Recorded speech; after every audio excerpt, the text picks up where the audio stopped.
Today, following through on this review, I want to set out 3 fundamental changes that we're going to deliver. First, we are moving to warfighting readiness as the central purpose of our armed forces. When we are being directly threatened by states with advanced military forces, the most effective way to deter them is to be ready.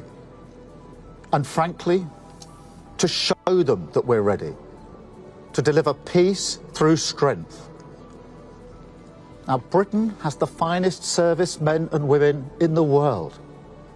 We're showing them the respect that they deserve by delivering the biggest armed forces pay rise in 20 years, and by pledging today that we will end the hollowing out of our armed forces. We'll build a fighting force that is more integrated, more ready, more lethal than ever, backed by a stronger strategic reserve, fully trained and ready to mobilise at any time. Second, everything we do will add to the strength of NATO. As we step up to take greater responsibility for our collective defence, the NATO alliance means something profound: that we will never fight alone. It is a fundamental source of our strategic strength. That's why our defence policy will always be NATO first, something that's written through this review.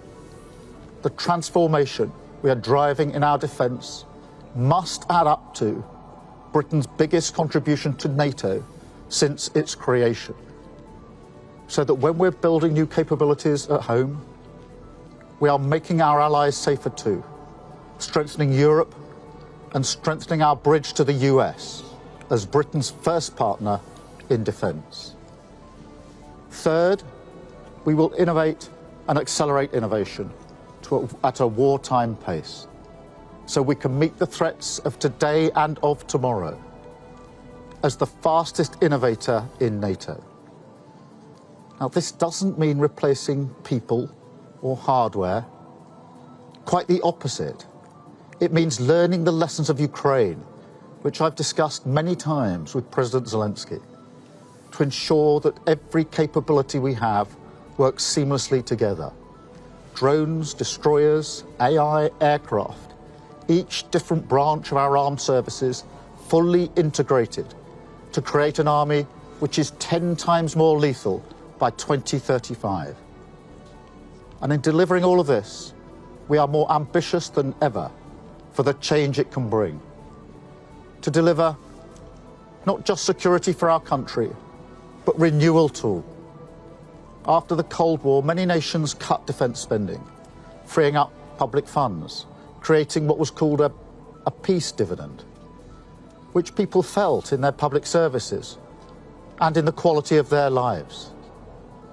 Faced with new circumstances today, we must deliver for working people again, to seize now a defence dividend for the British people, using this moment to drive jobs and investment throughout the country, like here in Govan, providing local opportunities, skilled work, community pride, ensuring that everyone across the United Kingdom has a role to play in this effort, yes, but also that everyone has a stake in its success.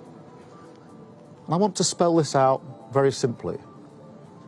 To achieve this, we're going to build, we're going to use this investment and this once-in-a-generation reform to drive renewal up and down the nation, creating new jobs, creating skills and opportunity, driving huge growth in industrial capacity.